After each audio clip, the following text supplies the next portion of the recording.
Selamat pagi Pak Marjuni, nama saya Cicilia Christine, kelas 11 IPA 3 nomor absen 3. Hari ini saya akan menjelaskan tentang indera pendengaran yaitu telinga. Fungsi telinga yang pertama sebagai pengatur keseimbangan, yang kedua sebagai indera pendengaran. Bagian-bagian telinga terdiri dari telinga luar, yaitu ada daun telinga, saluran telinga, dan genang telinga. Seperti yang kita ketahui di gambar, ini termasuk daun telinga, ini saluran telinga, ini genang telinga.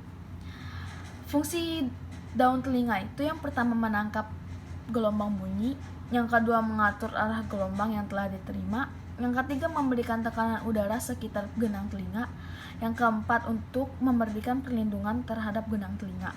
Fungsi saluran telinga itu setelah menerima getaran suara dari daun telinga, kemudian mengarahkannya pada genang telinga. Fungsi genang telinga sendiri itu untuk memperbesar getaran. Nah, telinga juga ada bagian tengah, itu ada tulang martil, landasan, dan sangguri, dan yang terakhir ada saluran Eustachius. Ini tulang landasan, ini tulang martil, ini tulang sangguri, dan ini saluran Eustachius. Tulang martil, landasan, dan sangguri itu termasuk tulang-tulang yang paling kecil. Vestibulum itu tuh tempat menempelnya tulang sangguri. Nah, yang ketiga itu ada tulang dalam, telinga dalam. Yang pertama ada koklea, vestibulum, dan yang terakhir ada saluran semicirkuler atau setengah lingkaran, saluran setengah lingkaran.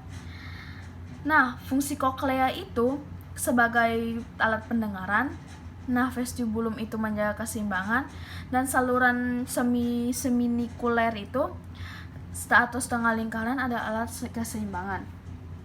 Telinga itu ada dua alat bantu, saluran Eustachius atau yang ada di telinga tengah, dan tiga saluran setengah lingkaran seminicerus ada di telinga dalam. Saluran Eustachius menghubungkan telinga dan mulut. Kalau fungsinya itu untuk menjaga keseimbangan di luar dan di dalam telinga. Nah, fungsi tiga saluran setengah lingkaran itu alat keseimbangan tubuh. Nah, jendela jadi tuh di antara tulang sanggur dan vestibulum itu ada jendela oval, itu celah antara tulang sanggurdi dan vestibulum.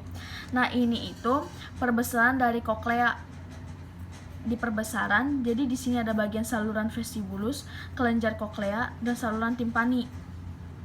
Oke. Nih ini saluran seminicerus. Ini koklea, dan ini saluran Eustachius. Nah, proses terjadinya bunyi itu yang pertama dari daun telinga ke saluran telinga, ke gendang telinga, ke tulang martil, habis itu ke tulang landasan, habis itu ke jendela oval yang tadi celah antara tulang landasan dengan tulang sanggurdi, yang celah antara vestibulum dan tulang sanggurdi. Nah, habis itu ada vestibulum sendiri, ada koklea, dan langsung ke reseptor atau organ roti. Nah, kelainan yang terdapat dalam kelainan atau penyakit indera pendengaran itu yang pertama tuli. Tuli itu mengacu pada kehilangan kemampuan pendengaran secara total, jadi kayak nggak bisa dengar gitu. Nah, ada juga tuli yang disebabkan karena cedera atau kerusakan organ telinga tengah yang disebut dengan ketulian konduktif.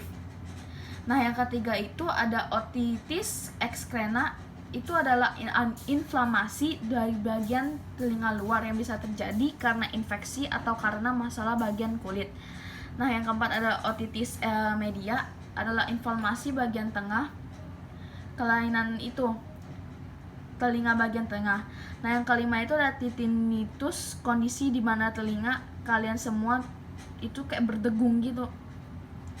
Nah, yang keenam itu ada vertigo, pasti tau lah vertigo tuh, yang disebabkan karena adanya disfungsi sistem vestibular. Nah, yang ke-8 itu ada objek yang biasa digunakan untuk membersihkan telinga yang seringkali mendorong. Itu kayak kita ngorek kuping itu terlalu dalam gitu. Dia kayak bisa menghalangi gendang telinga hingga kontak dengan kulit tipis kemudian menyebabkan cedera hingga pendarahan. Nah, yang ke-9 itu ada genang telinganya pecah karena suaranya terlalu kencang. Sekian yang dapat saya sampaikan. Terima kasih.